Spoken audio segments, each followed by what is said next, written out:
Olá, querido leitor. Seja muito bem-vindo a esta jornada literária que nos levará através dos tempos, onde as lições do passado ecoam profundamente em nossos corações contemporâneos. Hoje, compartilho com você uma história que transcende épocas, uma narrativa sobre coragem silenciosa, dignidade inabalável e a força transformadora do amor verdadeiro. Uma história que nos lembra que, mesmo nos momentos mais sombrios, a esperança pode florescer nos lugares mais inesperados. Imagine uma mulher que carrega em seus olhos toda a dor do mundo, mas também toda a sua beleza. Uma alma que encontrou na simplicidade a grandeza e, no silêncio, a mais poderosa das vozes. Esta é uma história sobre como o amor pode curar até mesmo as feridas mais profundas da alma humana, ambientada no México de 1878, quando a honra valia mais que o ouro e o coração era o único tesouro verdadeiro. Antes de começarmos esta jornada juntos, me conte, de onde você está nos acompanhando neste momento? Deixe nos comentários a sua cidade. Adoro saber que nossa história viajará por diferentes lugares e tocará corações em cantos distintos do nosso Brasil. E não se esqueça de se inscrever no canal e deixar seu like se esta narrativa tocar seu coração. Isso me ajuda muito a continuar trazendo estas histórias especiais para você. Agora acomodem-se e deixem-se levar por esta saga de amor e redenção, o preço da sobrevivência. O vento de janeiro cortava as ruas estreitas de York como lâminas invisíveis, carregando consigo o aroma de carvão queimado e a promessa de mais neve. Na modesta casa da rua Stonegate, Vivienne Fairfax observava pela janela embaçada, enquanto sua madrasta, Lady Beatrice, discutia seu futuro como se ela fosse um objeto a ser negociado. Aos 19 anos, Vivienne possuía a beleza melancólica das rosas de inverno, pálida, delicada, mas resiliente. Seus cabelos castanho claro caíam em ondas suaves sobre os ombros, e seus olhos verdes guardavam a inteligência herdada do pai boticário, morto 3 anos antes, em uma epidemia de cólera. 50 libras esterlinas, murmurou Lady Beatrice, contando as moedas sobre a mesa de carvalho gasto. Lord Edmund Blackwood pagou 50 libras por uma esposa que jamais lhe dará herdeiros. Dr. Cornelius Whitmore, homem de face rubicunda e consciência corrupta, ajustou os óculos dourados enquanto selava o envelope com o laudo médico forjado. O diagnóstico é definitivo, minha senhora. Esterilidade congênita. Lord Blackwood terá uma esposa adequada para cuidar de sua filha Charlotte, sem o inconveniente de futuras gestações. Vivienne permaneceu em silêncio, as mãos entrelaçadas sobre o colo. Conhecia a verdade sobre sua condição. Não havia nada de errado com ela, mas a necessidade de sobrevivência pesava mais que a dignidade. Sem dote, sem família, sem perspectivas, o casamento arranjado era sua única saída da pobreza crescente. A carruagem chegará ao amanhecer, anunciou Lady Beatrice, evitando o olhar da enteada. Prepare apenas o essencial. Lord Blackwood não deseja lembranças de sua vida anterior. Naquela noite, Vivienne empacotou seus poucos pertences numa valise de couro desgastado, o livro de receitas medicinais do pai, um broche de prata com um camafeu, única herança da mãe, e 3 vestidos simples. Ao tocar no broche, sussurrou uma promessa silenciosa. Encontraria uma forma de honrar a memória dos pais, mesmo nas circunstâncias mais adversas. A madrugada chegou cinzenta e cruel. A carruagem negra com o brasão dos Blackwood, um carvalho entrelaçado por rosas, aguardava na porta. O cocheiro, homem severo de bigodes grisalhos, limitou-se a um aceno respeitoso antes de acomodar a bagagem. Enquanto York desaparecia pelas janelas cobertas de gelo, Vivienne contemplou seu reflexo no vidro. A jovem que encarava de volta parecia mais velha, como se o peso do destino incerto já houvesse deixado marcas invisíveis. Mas nos olhos verdes brilhava algo indomável, uma chama que nem a adversidade conseguiria extinguir. A jornada para Blackwood Manor durou 6 horas através de campos cobertos de neve. Quando finalmente avistou a imponente mansão georgiana, com suas torres de pedra e jardins adormecidos pelo inverno, Vivienne respirou fundo e se perguntou que segredos aquelas paredes centenárias guardavam. O umbral da nova vida. Blackwood Manor erguia-se contra o céu plúmbeo como uma fortaleza de sonhos interrompidos. Suas 47 janelas refletiam a luz fraca do entardecer, criando a ilusão de olhos que observavam a chegada da nova senhora. Os jardins, dormindo sob mantos de neve imaculada, sussurravam histórias de primaveras passadas e promessas não cumpridas. Vivienne desceu da carruagem com a dignidade aprendida nos livros de etiqueta que seu pai havia insistido que lesse. Suas botas de couro simples afundaram na neve crocante, produzindo o único som naquele silêncio solene. O mordomo, um homem alto de cabelos prateados e postura impecável, aguardava na entrada principal. Bartholomew Ashford, a seu serviço, milady. Curvou-se levemente, com a cortesia automática de décadas de serviço. Seus olhos azuis, porém, revelavam curiosidade genuína e talvez compaixão. O vestíbulo principal roubou-lhe o fôlego. Mármore negro e branco formava padrões geométricos no chão, enquanto um lustre de cristal pendia do teto pintado com querubins e guirlandas. Retratos de ancestrais observavam das paredes, seus olhos parecendo seguir cada movimento da jovem intrusa. Vivienne! A voz profunda ecoou das escadas principais. Lord Edmund Blackwood desceu os degraus com a elegância natural da aristocracia. Alto, de ombros largos, carregava nos traços angulares e cabelos negros uma beleza austera que o luto havia tornado ainda mais marcante. Seus olhos, de um azul quase cinzento, avaliaram-na com a frieza de quem examina uma aquisição. «Espero que a viagem tenha sido tolerável», disse ele, mantendo distância respeitosa. As acomodações foram preparadas na ala sul. Agnes cuidará de suas necessidades. Uma jovem criada de face bondosa e avental imaculado fez uma reverência.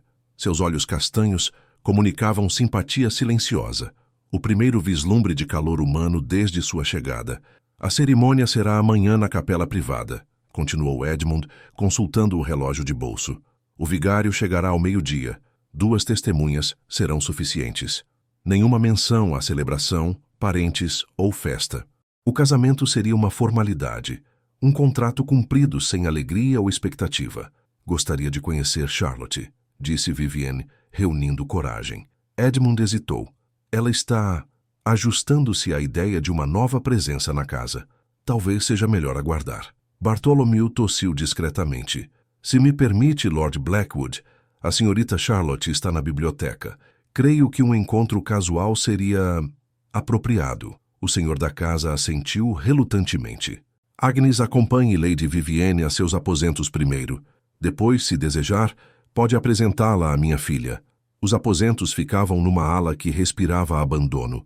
Os móveis, embora elegantes, estavam cobertos por uma fina camada de poeira, como se aguardassem o retorno de alguém que jamais voltaria. A lareira estava fria, as cortinas fechadas. Agnes notou a expressão de Vivienne. Eram os aposentos da primeira Lady Blackwood, explicou suavemente, acendendo as velas. Lady Catherine. Ela partiu há 3 anos. Uma febre repentina. Vivienne tocou a penteadeira de mogno, imaginando outra mulher escovando os cabelos ali, preparando-se para bailes e jantares, planejando o futuro com o marido e a filha pequena. Ela era amada? Perguntou baixinho. Agnes sorriu com tristeza. Como o sol ama a rosa, milady. E por isso a ausência dói tanto. Quando desceram à biblioteca, encontraram Charlotte sentada numa poltrona de veludo verde, um livro imenso aberto no colo. A menina de 8 anos possuía a beleza escura do pai, mas seus olhos azuis guardavam uma melancolia prematura. Charlotte, disse Agnes gentilmente, esta é a nova Lady Blackwood. A criança ergueu os olhos, e por um momento, Vivienne viu a vulnerabilidade por trás da máscara de frieza. Charlotte fechou o livro e ficou de pé, fazendo uma reverência perfeita. Bem-vinda a Blackwood Manor, disse com a formalidade de uma adulta em miniatura. Vivienne ajoelhou-se para ficar na altura da menina. Posso saber o que está lendo? Alice no País das Maravilhas, respondeu Charlotte apertando o livro contra o peito. Uma história fascinante sobre mundos impossíveis, sorriu Vivienne. Talvez possamos lê-la juntas algum dia. Por um instante, os olhos de Charlotte se iluminaram, mas logo a frieza retornou, como se ela se lembrasse de uma promessa feita a si mesma. Talvez, murmurou, antes de se afastar. Naquela noite, sozinha em seus novos aposentos, Vivienne contemplou as chamas dançantes na lareira que Agnes havia acendido. Amanhã seria Lady Blackwood, esposa de um homem que a via como solução prática para um problema doméstico, mãe de uma criança que ainda guardava luto pela mãe verdadeira. Mas algo naquela casa sussurrava possibilidades. O despertar dos corações. O casamento foi celebrado numa manhã de fevereiro, quando o vento uivava pelos corredores como fantasmas inquietos. A capela privada de Blackwood Manor, com seus vitrais medievais filtrando luz dourada, testemunhou uma cerimônia de silêncios eloquentes e promessas cuidadosas. Vivienne usava um vestido de seda azul acinzentada, emprestado, descobriu depois, do guarda-roupa da primeira Lady Blackwood. O tecido cheirava a lavanda e memórias de outra mulher, mas ela o vestiu com dignidade, como se fosse uma armadura contra a incerteza. Edmund pronunciou os votos com a precisão de um contrato comercial. Quando chegou o momento do beijo, seus lábios apenas roçaram os dela, casto e distante como uma bênção relutante. Charlotte assistiu da primeira fileira, pequena figura de negro que não aplaudiu nem sorriu. Até que a morte nos separe, murmurou o vigário, fechando o livro de orações. Vivienne se perguntou se algum dia viveriam de fato juntos para que a morte precisasse separá-los. Os meses seguintes transcorreram numa dança delicada de espaços respeitados e silêncios compartilhados. Edmund mantinha-se ocupado com os negócios da propriedade, criação de ovelhas, arrendamento de terras, investimentos em ferrovias. Saía cedo e retornava à tarde, cumprimentando Vivienne com cortesia educada nos raros momentos em que se encontravam. Charlotte permanecia uma esfinge adorável. Aceitava as tentativas de aproximação de Vivienne com polidez fria, respondendo perguntas em monossílabos, fugindo quando os silêncios se estendiam demais. A menina vivia entre a biblioteca e os aposentos da falecida mãe, que Edmund mantinha intocados como um santuário. Vivienne encontrou refúgio na estufa abandonada nos fundos da propriedade. Ali, entre vasos rachados e estufas quebradas, começou a cultivar as ervas medicinais que seu pai lhe ensinara a reconhecer. Tomilho para acalmar, camomila para cicatrizar, lavanda para trazer paz aos corações inquietos. Agnes tornou-se sua confidente silenciosa, aparecendo com chá quente quando as tardes se estendiam melancólicas, arrumando flores frescas nos aposentos sem ser solicitada, oferecendo sorrisos reconfortantes nos momentos de maior solidão. A casa está mais viva, comentou uma tarde, ajudando Vivienne a replantar violetas. Há música nos corredores novamente. Não toco piano, protestou Vivienne. Não me refiro à música de instrumentos, milady. Refiro-me à música que uma mulher traz apenas por existir. Foi numa tarde de março, quando a chuva fustigava as janelas com fúria incomum, que o primeiro encontro verdadeiro aconteceu. Vivienne corria pelos jardins, tentando salvar as mudas mais frágeis da tempestade de granizo que desabara sem aviso. Suas saias encharcadas dificultavam os movimentos, mas ela persistia, protegendo cada plantinha como se fossem filhos indefesos. Uma rajada particularmente violenta a derrubou contra a cerca de espinheiros. Quando Edmund a encontrou, ela sangrava do braço e tremia de frio, mas ainda segurava um vaso de margaridas contra o peito. Pelo amor de Deus, murmurou ele, tirando o próprio casaco para envolvê-la. São apenas plantas. Não são apenas plantas, respondeu ela, os olhos verdes brilhando com paixão repentina. São vida, são esperança. São promessas de que algo belo pode crescer, mesmo quando tudo parece perdido. Edmund carregou-a para dentro, suas mãos firmes sustentando-a com cuidado inesperado. No escritório, enquanto Agnes cuidava dos ferimentos, ele a observava com atenção nova, como se visse pela primeira vez a mulher por trás da conveniência matrimonial. Por que importa tanto? Perguntou baixinho. Vivienne fixou os olhos no fogo crepitante da lareira. Meu pai costumava dizer que cada planta que salvamos é uma vitória contra a morte, que cultivar a vida é a forma mais pura de amor. Algo se moveu no rosto austero de Edmund, uma sombra de dor, talvez, ou o primeiro despertar de algo há muito adormecido. Catherine também adorava jardins, murmurou quase para si mesmo. Foi a primeira vez que pronunciou o nome da primeira esposa na presença de Vivienne. E naquele momento, alguma coisa invisível se moveu entre eles. Não amor ainda, mas o reconhecimento de duas almas que compreendiam a linguagem da perda. Naquela noite, Viviane descobriu flores frescas em seus aposentos, margaridas brancas, as mesmas que tentara salvar da tempestade, e soube que Edmund havia estado em seus jardins. O segredo que floresce. Abril chegou com a promessa tímida de renovação. Os jardins de Blackwood Manor despertavam do sono invernal, brotando em tons de verde tenro que faziam eco ao despertar gradual dos corações. Viviane estabelecera uma rotina de silenciosa contentamento. Manhãs na estufa, tardes na biblioteca com Charlotte, que começara a aceitar sua presença com menos resistência, e noites bordando à luz de velas. Foi durante uma dessas manhãs perfumadas de terra úmida e esperança que Viviane sentiu a primeira onda de náusea. Atribuiu à fadiga dos trabalhos no jardim, mas quando os enjoos se repetiram por vários dias, acompanhados de uma sensibilidade estranha aos aromas e um cansaço que o sono não curava, uma verdade impossível começou a formar-se em sua mente. Não pode ser, sussurrou para si mesma, as mãos tremendo sobre o ventre ainda plano, mas seu corpo não mentia. Os seios estavam sensíveis, o ciclo mensal havia se atrasado, e havia uma mudança sutil em sua pele, uma luminosidade que Agnes notara com olhos experientes de mulher. Milady está radiante, comentara a criada numa manhã de maio, penteando os cabelos de Viviane. Há algo diferente. Viviane evitou o olhar inquisitivo no espelho. Como explicar o impossível? Como confessar que carregava vida quando fora vendida exatamente por ser incapaz de gerá-la? A confirmação veio através de Mrs. Pemberton, a parteira do vilarejo que Viviane procurou sob o pretexto de buscar ervas para tratar problemas digestivos de uma criada imaginária. A mulher idosa, de cabelos brancos e mãos hábeis, examinou-a com discrição numa cottage afastada. 16 semanas, minha querida, anunciou com sorriso caloroso.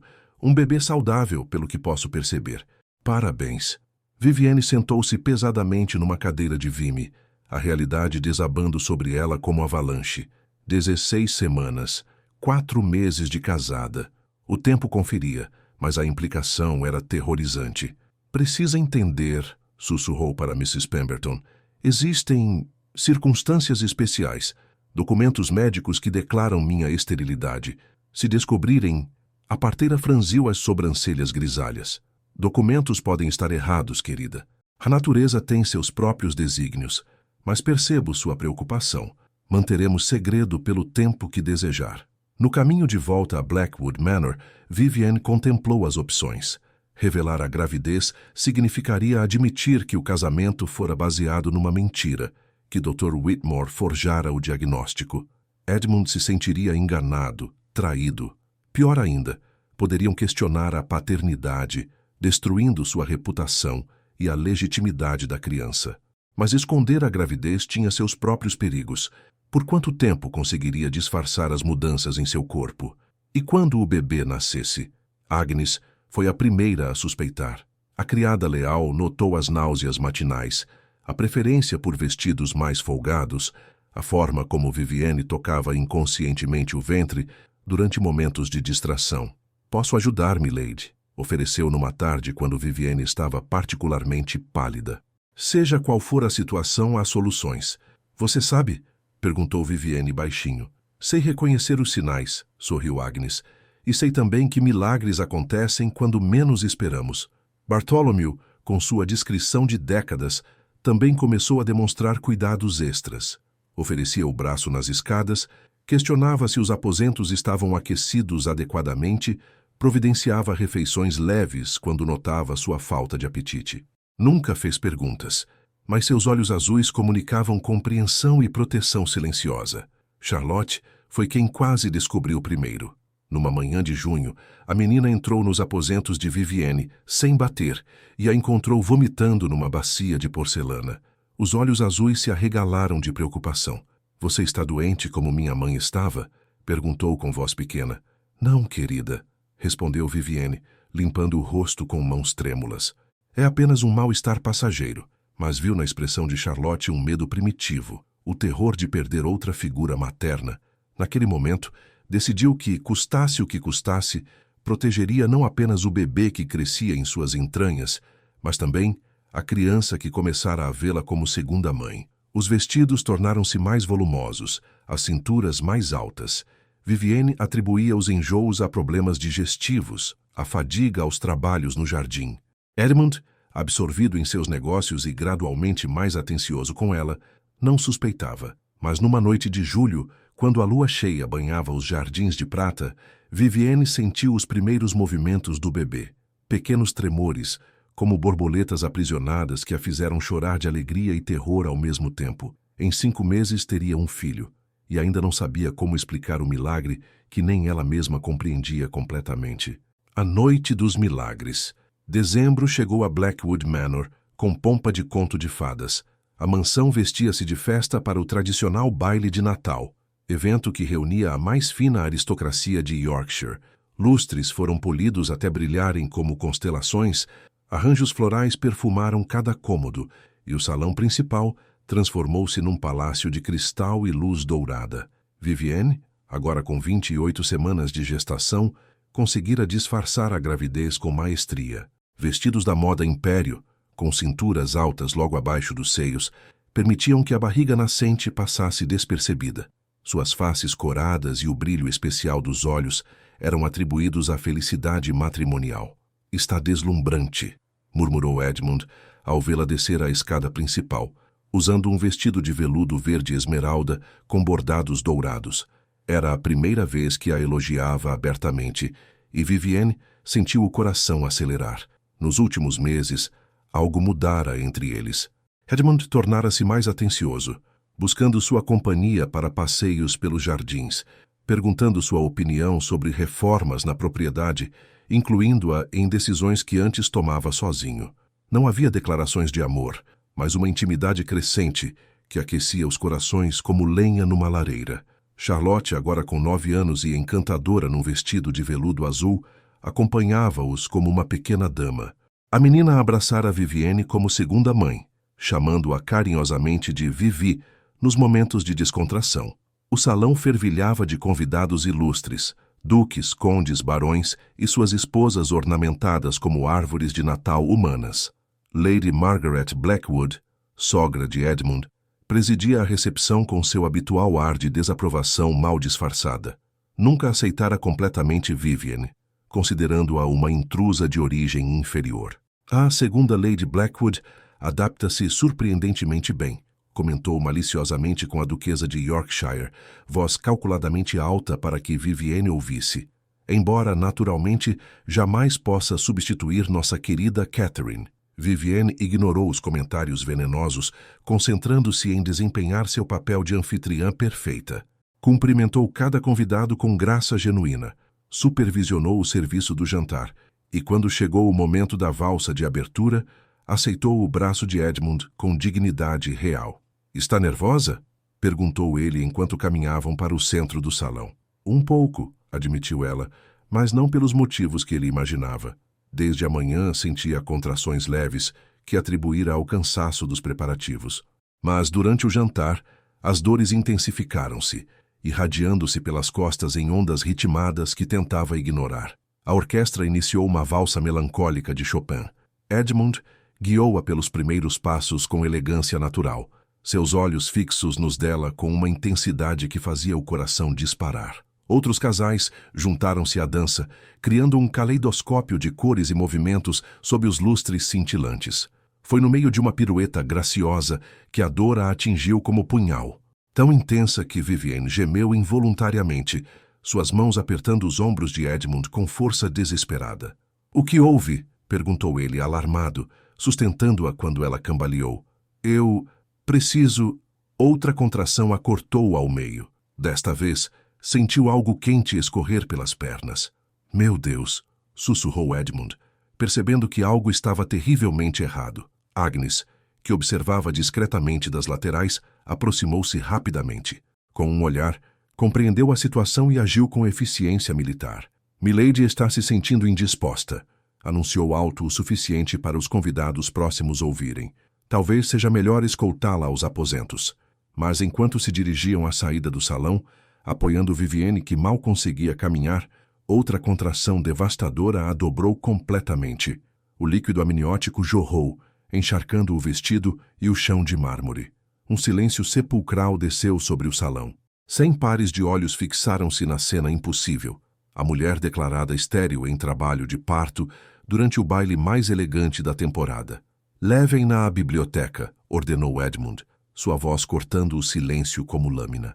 Agora. Bartholomew apareceu como por mágica, ajudando a carregar Vivienne. Mrs. Pemberton, que viera como convidada de um dos vizinhos, seguiu-os discretamente. A biblioteca, com suas estantes altas e poltronas de couro, transformou-se numa sala de parto improvisada. Agnes estendeu mantas sobre o tapete persa, enquanto Mrs. Pemberton preparava água quente e toalhas limpas. Edmund permaneceu ao lado de Vivienne, segurando sua mão enquanto ela lutava contra as contrações.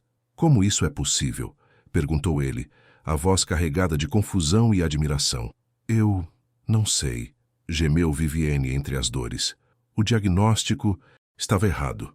2 horas depois, quando o baile ainda ressoava distantemente no salão principal, um choro agudo ecoou pela biblioteca.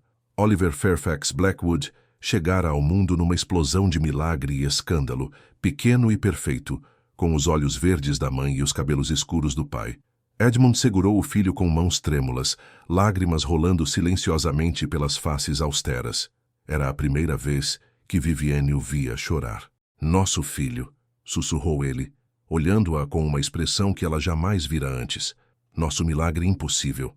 Lá fora, os sussurros se espalhavam entre os convidados como fogo em palha seca.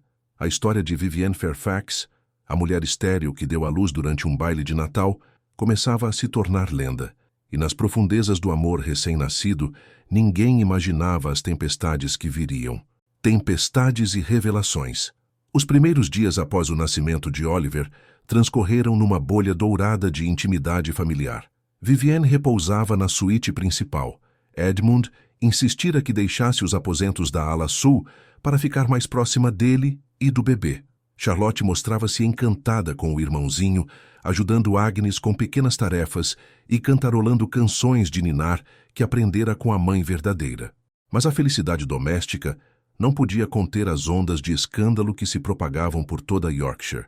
As línguas afiadas da aristocracia trabalhavam incansavelmente, tecendo teorias sobre a paternidade de Oliver, questionando a honra de Vivienne e especulando sobre mentiras e traições no seio dos Blackwood. "A criança nasceu prematura", sussurrava Lady Pembroke durante o chá da tarde no salão da duquesa de Yorkshire.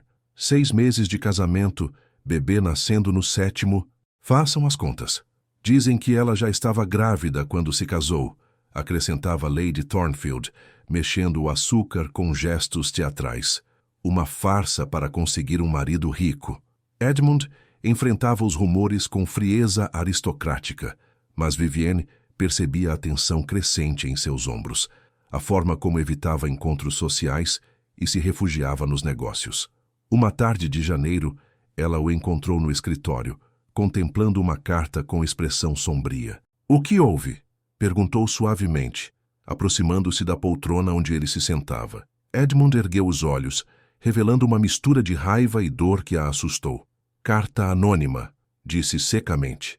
"Alguém afirma ter evidências de que seu diagnóstico médico foi forjado." O sangue de Vivienne gelou nas veias. "Que tipo de evidências?" "Não especifica, apenas sugere que Dr. Whitmore pode ter sido persuadido a alterar seus laudos em troca de compensação financeira." Vivienne sentou-se pesadamente numa cadeira próxima, o bebê dormindo em seus braços.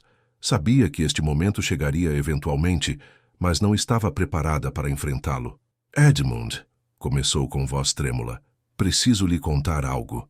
Antes que pudesse continuar, Bartholomew bateu discretamente na porta. "Perdoem a interrupção, mas chegaram visitas. Lady Beatrice Pembroke e Dr. Cornelius Whitmore. Insistem em falar com Vossa Senhoria urgentemente." Edmund e Vivienne trocaram olhares carregados de presságio. A madrasta de Vivienne havia chegado para cobrar suas apostas e trouxera consigo o médico corrupto que forjara o diagnóstico. Lady Beatrice entrou no escritório como uma tempestade de tafetá negro e perfume enjoativo. Agora casada com Sir Harold Pembroke, um barão empobrecido, mas de título respeitável, ostentava ares de grandeza recém-adquirida. Doutor Whitmore a seguia como sombra culposa. evitando os olhares diretos. Minha querida enteada, declarou Lady Beatrice com sorriso falso, que alegria saber de sua fertilidade miraculosa, verdadeiramente surpreendente, considerando as circunstâncias de seu casamento. Vá direto ao ponto, interrompeu Edmund friamente. O que desejam? Nada além de felicidade familiar, respondeu Lady Beatrice, mas seus olhos brilhavam com malícia calculada. Embora naturalmente existam certas irregularidades que poderiam interessar a sociedade, Dr. Whitmore tem revelações fascinantes sobre diagnósticos passados. O médico mudou o peso de um pé para outro, claramente desconfortável. Lord Blackwood, As circunstâncias eram difíceis na época. Pressões financeiras, entende? Talvez tenha me precipitado em certas conclusões médicas. Quanto? Perguntou Edmund abruptamente. Perdão? Quanto receberão para manter silêncio? Quanto custará comprar novamente sua discrição? Lady Beatrice sorriu como gata que descobriu o pote de nata. 500 libras deveriam ser suficientes para garantir nossa amnésia sobre eventos passados. Vivienne levantou-se subitamente, Oliver ainda em seus braços, os olhos verdes flamejando de indignação. Pare. Sua voz cortou o ar como chicote. Pare agora mesmo. Todos se viraram para ela, surpresos pela súbita autoridade em sua postura. Não haverá chantagem nesta casa, declarou com dignidade real. Dr. Whitmore, o senhor foi pago para mentir sobre minha condição médica. Minha madrasta organizou essa farsa para conseguir um casamento vantajoso. Sim, o diagnóstico era falso. Sim, fui vendida sob pretensões fraudulentas. Edmund a observava com expressão indecifrável, enquanto ela continuava. Mas não haverá mais mentiras. Edmund, você merece conhecer toda a verdade. E eu mereço viver sem medo de chantageadores. Doutor. Whitmore desabou numa cadeira, as mãos cobrindo o rosto. Eu preciso da clemência de Vossa Senhoria. Minha família, minha reputação. Se isso se tornar público, será público, disse Edmund calmamente, tocando a campainha para chamar Bartholomew. Você confessará publicamente suas mentiras. Em troca, não processaremos por fraude, nem exigiremos ressarcimento. Lady Beatrice empalideceu. Você não pode. O escândalo destruirá todos nós. O escândalo já existe, replicou Edmund. Agora escolhemos se seremos vítimas dele ou senhores de nosso próprio destino. Voltou-se para Vivienne, e ela viu nos olhos azuis não raiva ou traição, mas algo que fazia seu coração disparar de esperança. Você carrega meu filho, disse suavemente. Seja qual for o passado, Oliver é nosso futuro, e eu me apaixonei pela mulher que teve coragem de me dar a verdade. Naquela tarde, Dr. Whitmore redigiu uma confissão completa, admitindo ter forjado o diagnóstico médico em troca de pagamento. Lady Beatrice partiu de Blackwood Manor em desgraça, suas pretensões de chantagem destruídas pela honestidade corajosa da enteada. E pela primeira vez desde que se conheceram, Edmund beijou Vivienne como o homem que beija a mulher amada.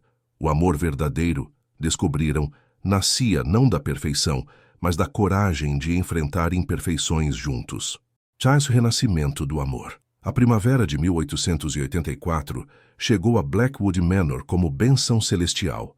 Os jardins explodiram em sinfonias de cores, narcisos dourados, tulipas escarlates, violetas tímidas brotando entre as pedras do caminho. Era como se a própria natureza celebrasse a renovação que se operava no coração da família. Oliver crescia robusto e risonho, com os olhos verdes brilhantes herdados da mãe e o sorriso travesso que derretia até o coração mais austero. Edmund transformara-se num pai devotado, carregando o filho pelos corredores, lendo-lhe histórias antes de dormir, inventando brincadeiras que faziam Charlotte rir até as lágrimas. Ele tem seus olhos quando ri, comentou Edmund numa manhã de abril, observando Vivienne amamentar o bebê junto à janela do quarto.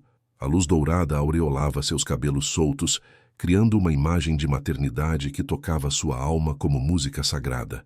E sua teimosia quando quer algo, respondeu ela, sorrindo enquanto Oliver agarrava seus dedos com força surpreendente. O escândalo da confissão pública de Dr. Whitmore havia se espalhado por toda Yorkshire como um incêndio devastador. Mas, contrariando as expectativas, a reação da sociedade foi majoritariamente de admiração pela coragem do casal. Edmund foi elogiado por defender a honra da esposa publicamente. Vivienne, por ter a integridade de escolher a verdade sobre a segurança. Eles enfrentaram a tempestade de mãos dadas, comentava a duquesa de Yorkshire durante seus chás da tarde. Há algo profundamente romântico em suas circunstâncias. Lady Margaret Blackwood, incapaz de suportar a queda de seu status social e a felicidade evidente do filho, empacotara suas bagagens numa manhã chuvosa de março e partira para Edimburgo, alegando necessidade de ares mais puros para sua saúde delicada. Na verdade, Edmund suspeitava que a mãe não conseguia aceitar que Vivienne conquistara o coração dele de forma que Catherine, mesmo amada, jamais havia conseguido.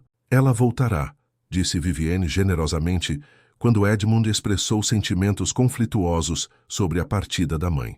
O amor por você e pelos netos é mais forte que o orgulho ferido. Como pode ser tão compreensiva com quem foi tão cruel? Vivienne ajustou Oliver em seus braços, contemplando os jardins onde começara a cultivar ervas medicinais meses antes. Porque compreendo a dor de perder o que amamos. Sua mãe perdeu Catherine, perdeu o controle sobre sua vida, perdeu a sensação de ser necessária.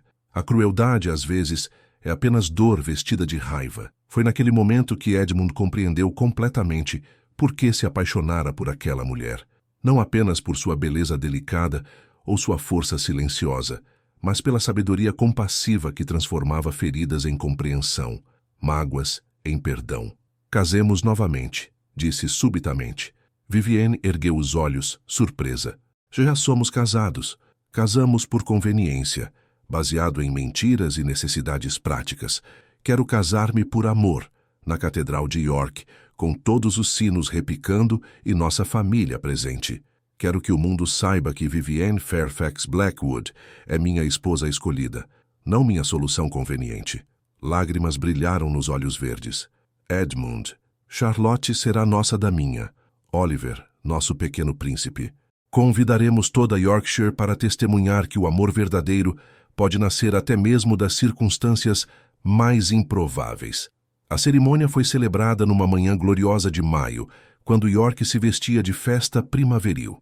A catedral gótica da cidade, com suas torres centenárias apontando para o céu, encheu-se de convidados nobres e pessoas comuns que vinham admirar o casal cujo romance havia se tornado lenda local. Vivienne usava um vestido de seda marfim com bordados de pérolas, encomendado especialmente para a ocasião. Um véu de renda antiga, herança da avó de Edmund, moldava seu rosto radiante. Charlotte, deslumbrante num vestido de veludo rosa, espalhava pétalas de rosa pelo caminho, enquanto Oliver dormia placidamente nos braços de Agnes.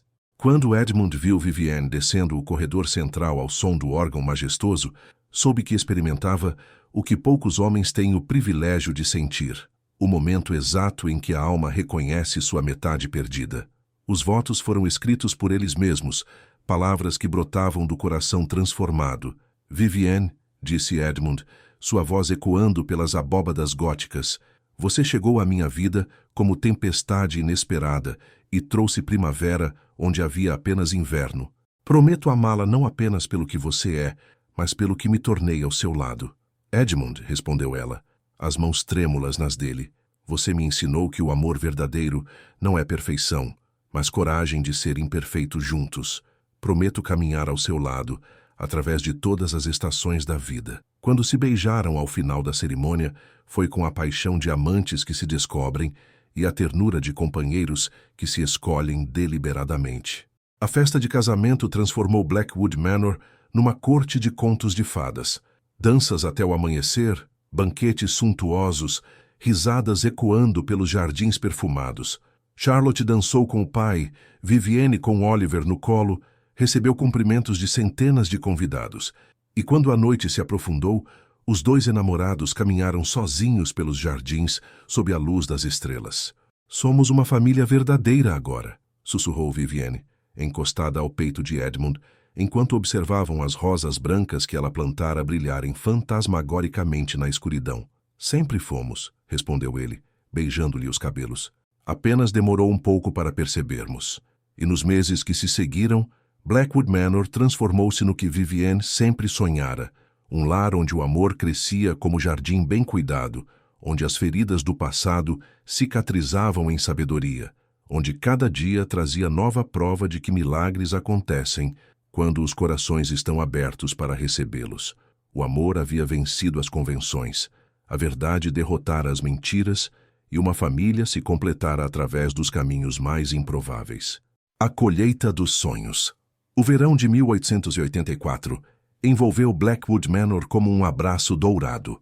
Os jardins de Vivienne floresciam em profusão exuberante, não apenas com as ervas medicinais que cultivara durante o inverno solitário, mas agora com canteiros organizados de flores para cortar, hortas que alimentavam a mesa familiar e uma estufa renovada onde cresciam plantas exóticas que ela estudava com a curiosidade científica herdada do pai boticário. Oliver, aos 8 meses, engatinhava pelos corredores com a determinação de um pequeno explorador, sempre seguido por Charlotte, que se revelara a irmã mais velha devotada. A menina, agora com 10 anos, perdera a melancolia prematura que a assombrava desde a morte da mãe verdadeira, florescendo numa criança vivaz que ria facilmente e chamava Vivienne de Mamãe Vivi, com naturalidade tocante. Ele vai caminhar antes do primeiro aniversário, previu Edmund numa tarde dourada de agosto, observando o filho levantar-se apoiado numa poltrona da biblioteca e dar 2 passos cambaleantes antes de cair sentado com expressão determinada. Assim como seu pai, te imagino, sorriu Vivienne, bordando enquanto vigiava as aventuras do bebê. Bartholomew me contou que você começou a andar aos 10 meses e aos 11 já escalava as cortinas da sala de jantar. Edmund riu, som rico que se tornou música cotidiana naquela casa transformada pelo amor. Minha mãe dizia que eu era um pequeno demônio. Talvez Oliver herde apenas as qualidades mais civilizadas. Como se para contradizê-lo, Oliver conseguiu puxar um livro da estante baixa e imediatamente tentou prová-lo, fazendo caretas ao encontrar papel em vez do sabor esperado. Bartholomew entrou discretamente com uma bandeja de chá, seu sorriso paternal observando as travessuras do pequeno senhor. O mordomo havia se tornado não apenas funcionário leal, mas quase um membro da família, oferecendo conselhos sábios e apoio incondicional durante todos os momentos difíceis. Chegou correspondência importante, Vossa Senhoria, anunciou, estendendo várias cartas, e há visitantes aguardando no salão principal. Edmund examinou os envelopes com atenção crescente. Carta do Ministério da Saúde, da Universidade de Londres, da Fundação para a Reforma Social. Ergueu os olhos para Vivienne com expressão intrigada.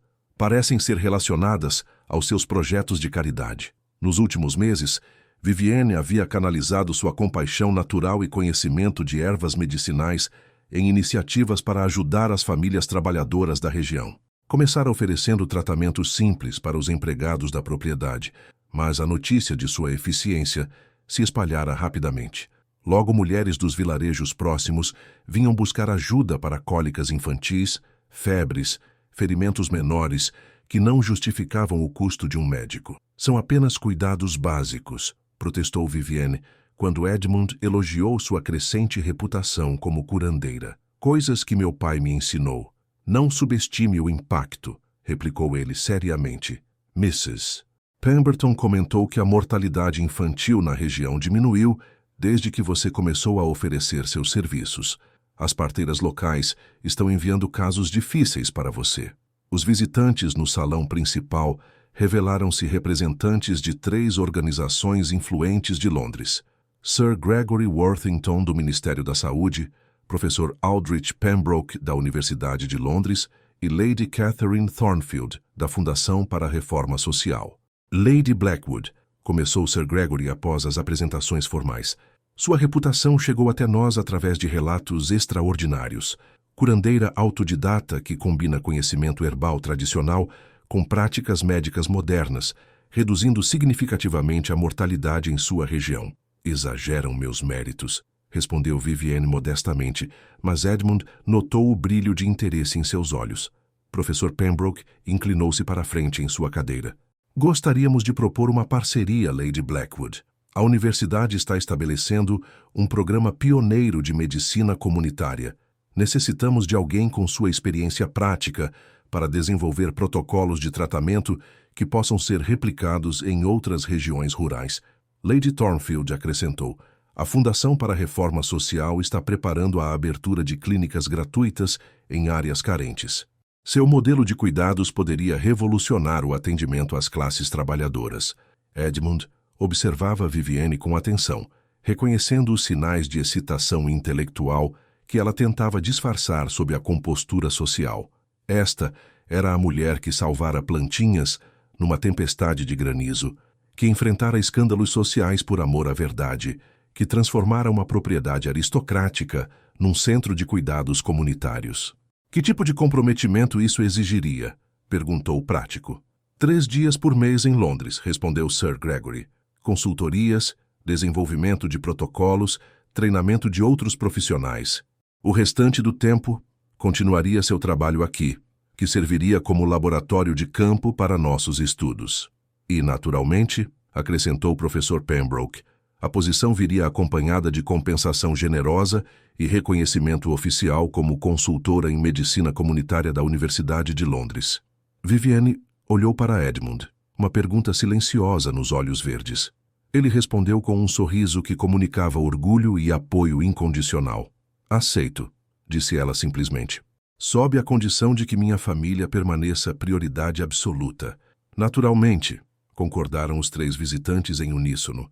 Quando os convidados partiram carregando contratos assinados e planos ambiciosos, Edmund encontrou Vivienne nos jardins, contemplando as rosas brancas que se tornaram símbolo de sua transformação pessoal. Orgulhoso? Perguntou ela, entrelaçando os dedos nos dele. Mais que orgulhoso, respondeu, beijando-lhe a testa. Apaixonado pela mulher que não apenas transformou minha vida, mas agora vai transformar a vida de tantas outras pessoas. Oliver escolheu aquele momento para dar seus primeiros passos verdadeiros, caminhando da poltrona onde Charlotte o segurava até os braços abertos da mãe, sob os aplausos emocionados da família reunida. E enquanto o sol se punha dourado sobre Yorkshire, pintando o céu de rosas e promessas, Vivienne soube que sua vida havia encontrado o propósito que sempre buscara, não apenas ser amada, mas espalhar amor, não apenas ser curada, mas curar, não apenas construir uma família, mas expandir sua definição para abraçar uma comunidade inteira. A menina vendida por 50 libras havia se tornado uma mulher que não tinha preço. Aos ecos do passado. O outono dourado de 1884 trouxe consigo não apenas a colheita abundante dos jardins de Vivienne, mas também ecos inesperados de um passado que ela acreditara definitivamente enterrado. Oliver havia completado seu primeiro ano numa festa que reuniu toda a comunidade local, desde os nobres vizinhos até os trabalhadores da propriedade, celebrando juntos o menino que se tornara símbolo de esperança e renovação.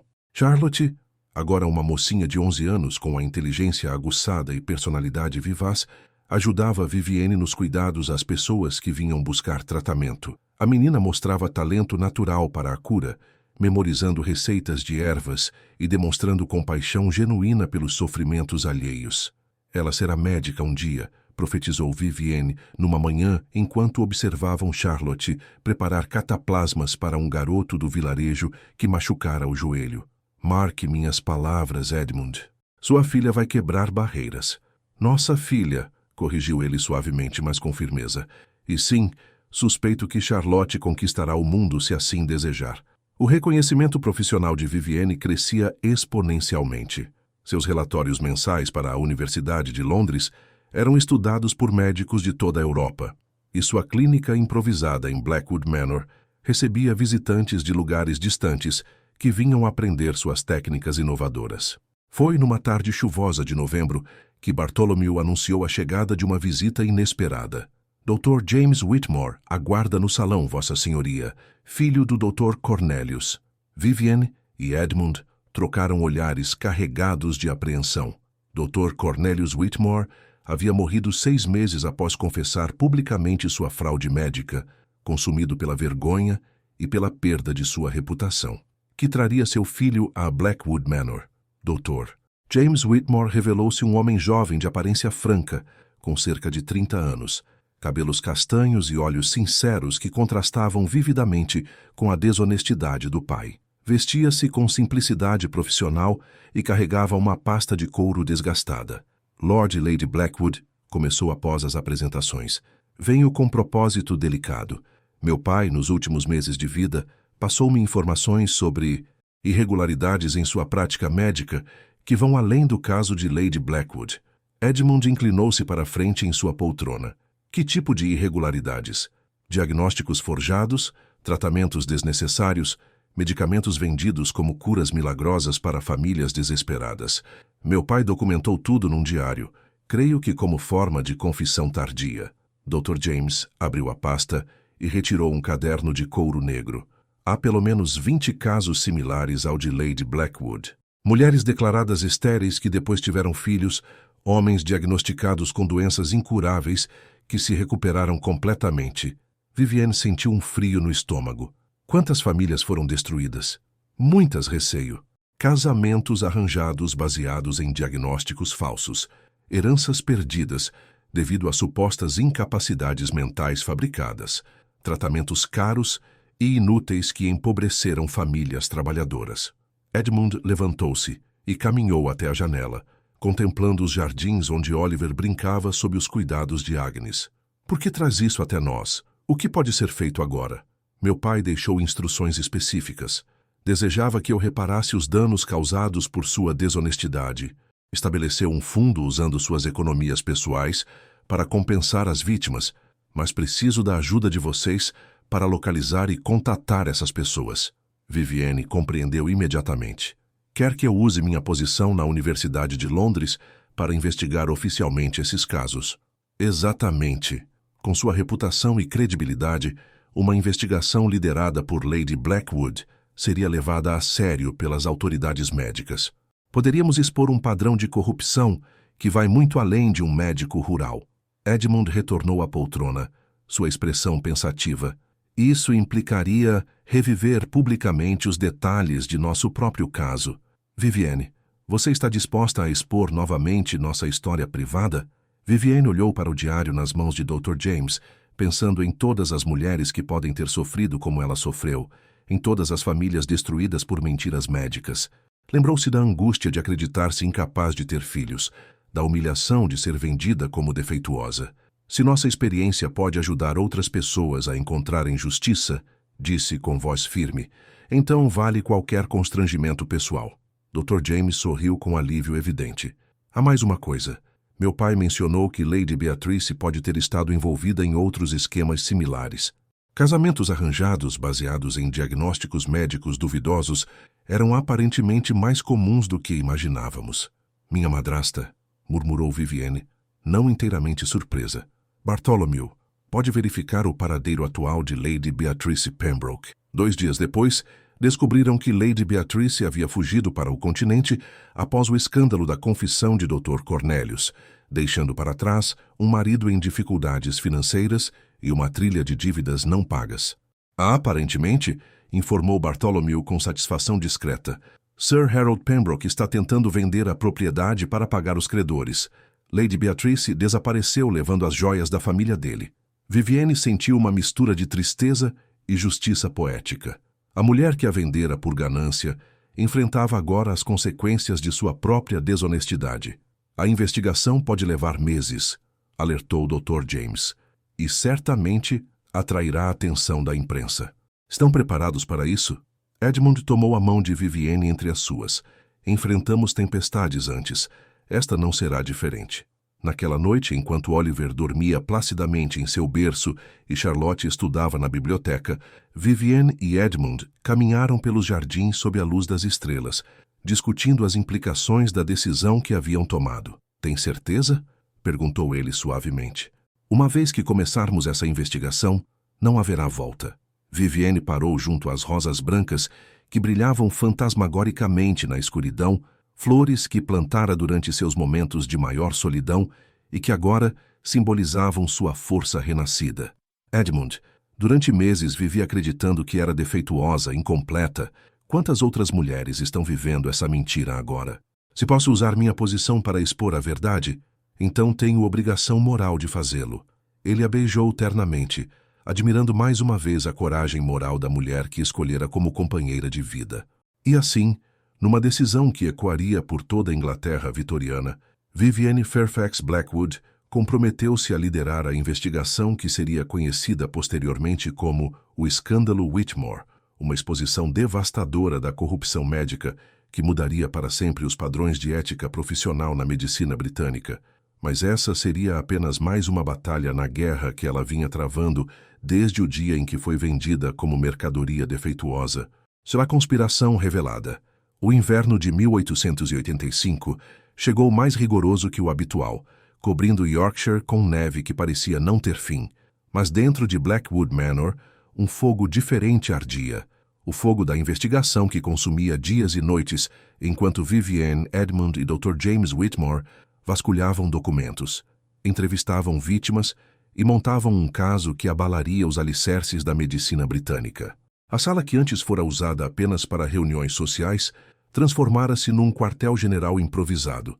Mapas de Yorkshire cobriam as paredes, marcando localidades onde Dr. Cornelius praticara suas fraudes. Pilhas de depoimentos juramentados cresciam sobre mesas de mogno, enquanto Charlotte, fascinada pela investigação, ajudava organizando documentos com a meticulosidade de uma escrivã profissional. 23 casos confirmados até agora, anunciou o doutor James numa manhã de janeiro, consultando suas anotações. Desde diagnósticos de esterilidade forjados até declarações falsas de insanidade mental para facilitar transferências de propriedade. Vivienne estudava o mapa onde alfinetes coloridos marcavam cada caso. Há um padrão aqui. Veja, a maioria das vítimas eram mulheres jovens sem proteção familiar significativa ou homens idosos com heranças substanciais. Edmund, carregando Oliver, que brincava com um cavalo de madeira, aproximou-se para examinar os dados. E todos os casos envolvem intermediários que se beneficiaram financeiramente. Sua madrasta não foi a única. A investigação havia revelado uma rede de corrupção mais extensa do que imaginaram inicialmente. Doutor, Cornelius mantinha associações com pelo menos 5 casamenteiros que identificavam mulheres vulneráveis, forjavam diagnósticos médicos convenientes e arranjavam casamentos lucrativos. O esquema funcionava há mais de uma década. Mrs. Adelaide Thornton, leu Vivienne de um depoimento. Declarada estéril aos 17 anos, casada com um viúvo de 60 que precisava de governanta para 6 filhos. 2 anos depois, deu à luz gêmeos saudáveis. Mr. Harold Ashford, continuou o doutor. James, diagnosticado como demente senil aos 52 anos. Sua propriedade foi transferida para um sobrinho que pagou o Dr. Cornelius 500 libras. Mr. Ashford viveu mais 15 anos em plenas faculdades mentais. Cada caso era uma tragédia humana, uma vida manipulada pela ganância alheia. Vivienne sentia o peso da responsabilidade crescer a cada depoimento lido, cada carta de gratidão recebida de famílias que finalmente compreendiam por que suas vidas haviam tomado rumos inexplicáveis. A imprensa londrina havia descoberto a investigação e enviado repórteres que acamparam virtualmente nos portões de Blackwood Manor. Manchetes sensacionalistas gritavam sobre a conspiração médica do século e Lady Blackwood, a heroína que desmascarou a corrupção. Detesto ser centro das atenções, confessou Vivienne numa noite, exausta após um dia inteiro respondendo perguntas de jornalistas. Apenas quero justiça para as vítimas. E será feita, assegurou Edmund, massageando seus ombros tensos. O Ministério da Saúde confirmou que abrirá investigação oficial. Sua coragem está mudando todo o sistema. A virada decisiva chegou numa manhã nebulosa de fevereiro. Bartholomew anunciou a chegada de uma visita que fez todos se erguerem em atenção. Sir Charles Pemberton, procurador-geral da coroa. Sir Charles era um homem imponente de cabelos prateados e presença que comandava respeito imediato. Sua reputação de incorruptibilidade era lendária, e sua presença em Blackwood Manor significava que a investigação havia alcançado os mais altos níveis do governo. Lady Blackwood, disse após as formalidades, Sua Majestade a Rainha tomou conhecimento pessoal desta investigação. Está particularmente interessada nos aspectos que envolvem exploração de mulheres vulneráveis. Vivienne sentiu um arrepio de reverência. A rainha Vitória, conhecida por sua preocupação com questões sociais, estava acompanhando pessoalmente o caso. O que isso significa praticamente? Perguntou Edmund. Significa que receberão apoio total da coroa para levar esta investigação às últimas consequências. Também significa que qualquer tentativa de intimidação ou retaliação será tratada como traição contra a coroa. Dr. James inclinou-se para a frente. Há rumores de que alguns dos envolvidos no esquema tentarão fugir do país. Já providenciamos. Todos os suspeitos identificados estão sob vigilância discreta. Ninguém deixará o país sem autorização expressa do Ministério. Sir Charles abriu uma pasta de couro e retirou documentos oficiais. Lady Blackwood, por meio desta, é oficialmente nomeada investigadora especial da coroa para fraudes médicas. Dr. Whitmore será seu assistente oficial. Lord Blackwood, caso aceite, servirá como coordenador logístico da investigação. Edmund olhou para Vivienne, vendo nos olhos verdes a mesma determinação que a fizera enfrentar tempestades de granizo para salvar plantas frágeis. Aceitamos, disse ela sem hesitação. Excelente. Recursos ilimitados estarão à disposição. Escritórios em Londres foram preparados, mas compreendo que preferem trabalhar daqui. Uma equipe de 10 investigadores chegará na próxima semana para auxiliar. Quando Sir Charles partiu, deixando certificados oficiais e credenciais governamentais, Vivienne sentou-se pesadamente numa poltrona, Oliver brincando a seus pés com blocos de madeira. De órfã vendida por 50 libras à investigadora especial da coroa, murmurou, mal acreditando na transformação. Edmund ajoelhou-se ao lado de sua poltrona. De mulher sem voz, a defensora de todas as mulheres sem voz. Seu pai ficaria orgulhoso. E sua primeira esposa também, acrescentou Charlotte suavemente, entrando na sala com uma bandeja de chá. Mamãe Catherine sempre dizia que a verdadeira nobreza está em usar nossa posição para proteger quem não pode se proteger. Vivienne abraçou a menina, emocionada pela sabedoria precoce e pela generosidade de espírito que permitia a Charlotte honrar a memória da mãe verdadeira, sem ciúmes ou ressentimentos. Naquela noite, enquanto neve fresca cobria os jardins dormentes e o fogo crepitava na lareira, a família Blackwood sabia que havia chegado ao momento crucial de sua jornada. A investigação, que começara como busca por verdade pessoal, havia se tornado missão de justiça nacional. E nos meses que viriam, descobririam que enfrentar a corrupção sistêmica exigiria toda a coragem que possuíam, e então um pouco mais. Society se desfaz. A primavera de 1885 trouxe mais que flores aos jardins de Blackwood Manor, trouxe a colheita amarga de meses de investigação meticulosa. A sala de investigação transformara-se numa catedral da justiça, onde cada documento era uma oração por verdade, e cada depoimento uma confissão de sofrimentos há muito silenciados. Oliver, agora caminhando com firmeza aos 18 meses, explorava o Manor com curiosidade crescente, sempre seguido por Charlotte, que se tornara sua guardiã dedicada. A menina de 12 anos desenvolvera uma compreensão prematura dos assuntos adultos, servindo como assistente não oficial de Vivienne e demonstrando talento natural para organizar evidências. Mamãe Vivi, disse Charlotte numa manhã enquanto ajudava a catalogar documentos. Quantas pessoas foram machucadas por essas mentiras? Vivienne parou sua escrita e olhou para a menina, ponderando como explicar a extensão da corrupção descoberta. Muitas, querida, mais do que gostaríamos de contar. A investigação havia crescido exponencialmente, o que começara como exposição das fraudes de Dr.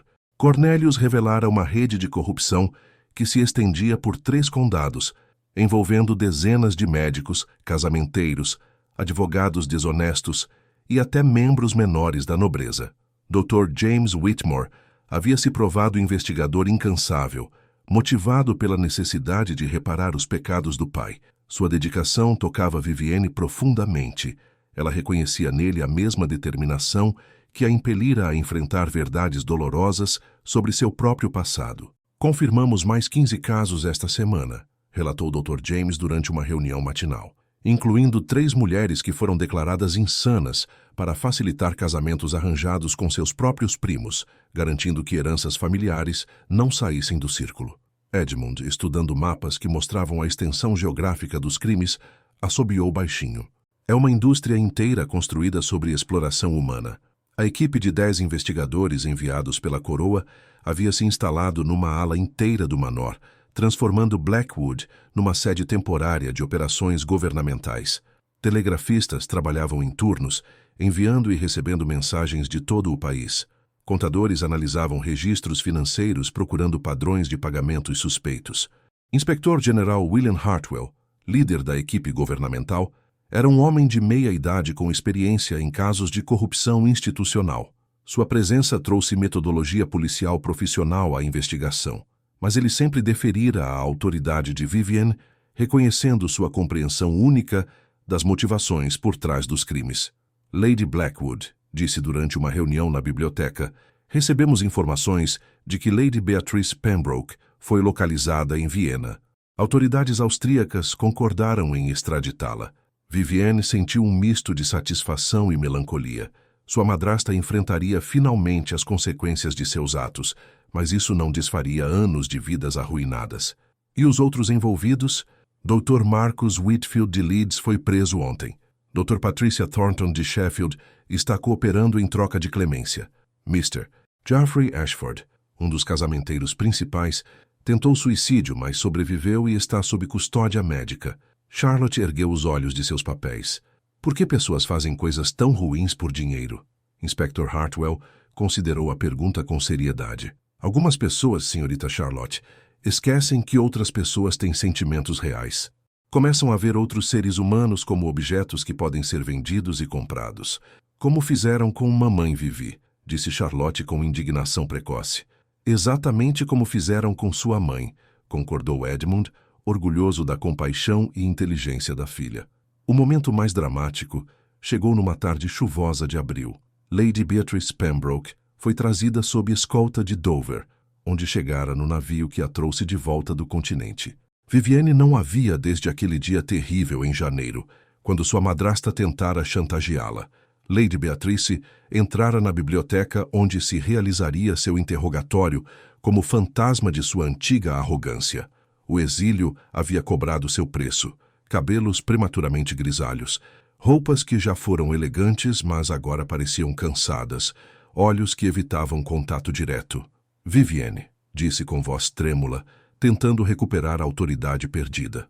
Lady Blackwood, corrigiu Vivienne friamente. Estamos aqui em capacidade oficial. O interrogatório durou 3 horas. Lady Beatrice, confrontada com evidências irrefutáveis de seu envolvimento no esquema, finalmente confessou sua participação. Revelou nomes de outros conspirators, detalhes de pagamentos recebidos, métodos usados para identificar vítimas vulneráveis. Eu precisava de dinheiro, justificou simpaticamente. Após a morte de seu pai, as dívidas. Eu não sabia como... Então vendeu-me como se fosse gado, respondeu Vivienne sem emoção aparente, mas Edmund percebeu suas mãos trêmulas. Foi apenas um casamento arranjado. Você acabou feliz, não acabou? Lord Blackwood é um bom marido. Você tem filhos agora. Não por sua bondade, interrompeu Vivienne. Apesar de suas mentiras, não por causa delas. Inspector Hartwell tomou notas meticulosamente, enquanto Lady Beatrice revelava detalhes sórdidos, como o doutor. Cornelius a procurara oferecendo diagnósticos fabricados em troca de comissões, como identificava moças órfãs ou viúvas jovens sem proteção familiar, como negociava preços de venda baseados na riqueza dos compradores. Quantas outras além de mim? Perguntou Vivienne. Eu não lembro exatamente. Quantas? Lady Beatrice encolheu-se na cadeira. Talvez 15, 20.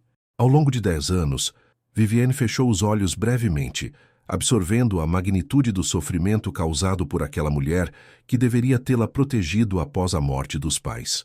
Quando o interrogatório terminou e Lady Beatrice foi levada para aguardar julgamento, Vivienne permaneceu sozinha na biblioteca por longo tempo, contemplando as estantes de livros que testemunharam tantas revelações nos últimos meses.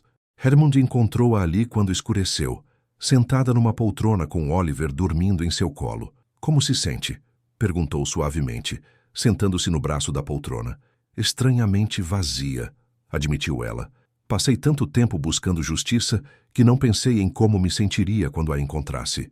Isso porque justiça não é vingança, observou Edmund, acariciando os cabelos do filho dormindo. É apenas equilíbrio sendo restaurado. Oliver mexeu-se no sono, murmurando algo ininteligível, mas reconfortante. Vivienne beijou-lhe a testa, lembrando-se de que sua maior vitória não foi expor a corrupção de outros, mas criar vida e amor, apesar das tentativas de destruí-los. A investigação está quase completa, disse Edmund. A Inspector Hartwell acredita que temos evidências suficientes para mais de 100 acusações criminais. E depois? Depois voltamos a ser apenas uma família feliz que por acaso mudou o mundo. Vivienne sorriu pela primeira vez em semanas.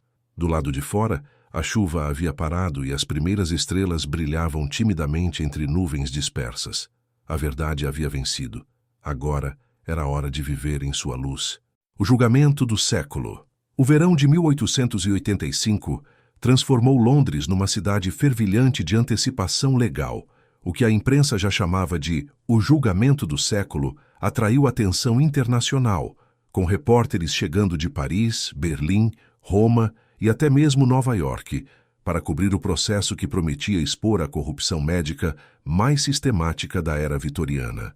Vivienne, Edmund e Charlotte instalaram-se numa elegante residência temporária em Belgrávia, emprestada graciosamente pelo Duque de Westminster, que simpatizava com sua causa. Oliver, agora com 2 anos e falando em frases completas, adaptou-se à mudança com a flexibilidade natural da infância, encantando a todos com seu vocabulário precoce e personalidade vivaz. Papai Tribunal, declarou numa manhã, apontando para Edmund, que se vestia com solenidade para mais um dia de audiências. O menino havia associado as roupas formais do pai com as idas ao Old Bailey, onde o julgamento se realizava. Sim, meu príncipe, sorriu Edmund, erguendo o filho. Papai vai ajudar mamãe Vivi a contar verdades importantes. O Old Bailey, com sua cúpula imponente e arquitetura que inspirava reverência à justiça, tornara-se cenário de drama humano que rivalizava com qualquer peça teatral. Vivienne ocupava o banco das testemunhas principais, sua presença conferindo gravidade moral aos procedimentos que se estendiam por semanas. Sir Reginald Worthington, promotor da coroa, era um orador magistral que transformava cada depoimento numa narração épica de bem contra mal. Sua abertura do caso havia durado 2 dias, pintando um quadro devastador de corrupção sistêmica que chocou até observadores mais cínicos. Senhores do júri, declarara sua voz ecoando pelas galerias lotadas, vocês testemunharão como a profissão mais sagrada, a medicina, foi prostituída por ganância, transformando vulnerabilidade humana em commodity comercial. Os advogados de defesa, liderados pelo formidável Sir Arthur Pembroke, ironicamente sem parentesco com Lady Beatrice, argumentavam que seus clientes eram vítimas de um único médico corrupto, Dr. Cornelius Whitmore, que os manipulara através de chantagem e coerção. Meus clientes, insistia Sir Arthur, foram enganados tanto quanto as supostas vítimas. Dr. Whitmore era mestre manipulador, que explorava a confiança profissional para fins criminosos. Vivienne foi a testemunha principal, passando 3 dias inteiros no banco revelando detalhes íntimos de sua experiência. Sua voz mantinha-se firme enquanto narrava a venda por 50 libras, o casamento baseado em diagnóstico forjado, o medo constante de descoberta durante a gravidez. Lady Blackwood, perguntou Sir Reginald durante o interrogatório direto, pode descrever o impacto emocional de acreditar-se fisicamente defeituosa? Vivienne olhou para a galeria onde Edmund segurava Oliver, Charlotte sentada ao lado, tomando notas em seu diário pessoal. A visão da família que construíra apesar de todas as adversidades deu-lhe força para continuar. É uma morte lenta da alma, respondeu com clareza que silenciou o tribunal. Você começa a se ver através dos olhos de quem a definiu como defeituosa. Questiona seu valor, sua capacidade de ser amada, sua razão de existir. É violência psicológica de forma mais cruel. Um murmúrio de compaixão percorreu as galerias. Várias mulheres secavam lágrimas discretamente. Sir Arthur tentou quebrar sua credibilidade durante o contra-interrogatório, sugerindo que ela se beneficiara financeiramente do casamento com Lord Blackwood e que sua investigação posterior era motivada por vingança pessoal. Lady Blackwood perguntou com tom insinuante: não é verdade que sua situação financeira melhorou dramaticamente após o casamento? Sir Arthur, respondeu Vivienne com dignidade glacial. Se fosse vendida como animal defeituoso e depois descobrisse que não era defeituosa, consideraria isso benefício financeiro ou restituição de dignidade roubada? A resposta provocou aplausos espontâneos, que o juiz precisou silenciar com marteladas energéticas. Doutor James Whitmore também testemunhou, revelando detalhes dos diários deixados por seu pai. Sua confissão pública da participação paterna no esquema foi momento de drama intenso, especialmente quando admitiu ter encontrado evidências sugerindo que Dr. Cornelius havia sido chantageado por alguns co-conspirators para continuar sua participação. Meu pai tornou-se prisioneiro de sua própria corrupção, declarou com voz embargada. Quanto mais crimes cometia, mais vulnerável ficava à coerção de outros. Lady Beatrice foi a última testemunha principal. Sua aparência havia se deteriorado ainda mais durante os meses de prisão preventiva.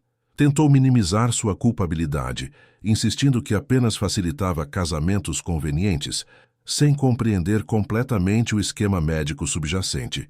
Mas documentos apreendidos em sua residência contradiziam essa versão. Cartas revelavam negociações detalhadas sobre preços por cabeça, discussões sobre como identificar mercadoria premium e instruções específicas sobre como convencer médicos a forjar diagnósticos. O momento mais devastador chegou quando Sir Reginald leu em voz alta uma carta que Lady Beatrice escrevera para um co-conspirator. A enteada será fácil de vender. Órfã, sem proteção familiar, aparência aceitável. Doutor Whitmore confirmou que pode forjar qualquer diagnóstico necessário por mais 50 libras. Quando a carta foi lida, Vivienne sentiu Edmund tensar-se na galeria. Mais tarde, ele confessaria que aquele foi o momento em que compreendeu completamente a frieza calculada com que sua esposa havia sido tratada. Os depoimentos das outras vítimas se estenderam por semanas. Mulheres corajosas que viajaram de Yorkshire, Lancashire e além contaram histórias similares de diagnósticos forjados, casamentos arranjados sob pretensões falsas, vidas interrompidas por ganância alheia. Mrs. Adelaide Thornton, agora com seus gêmeos de 3 anos, descreveu os anos de culpa por enganar o marido com uma fertilidade que acreditava não possuir. Mr. Harold Ashford, recuperado das falsas acusações de demência, narrou como quase perdeu toda a herança familiar para parentes gananciosos. Cada testemunho construía o caso de forma implacável. Quando as evidências foram finalmente apresentadas completamente, o esquema revelado era de escopo impressionante. Mais de 200 vítimas identificadas, centenas de milhares de libras em transações fraudulentas, uma rede de corrupção que operara impunemente por mais de uma década. As deliberações do júri duraram apenas 4 horas. Quando retornaram com vereditos de culpado para todos os principais acusados, o tribunal explodiu em aplausos que duraram 10 minutos.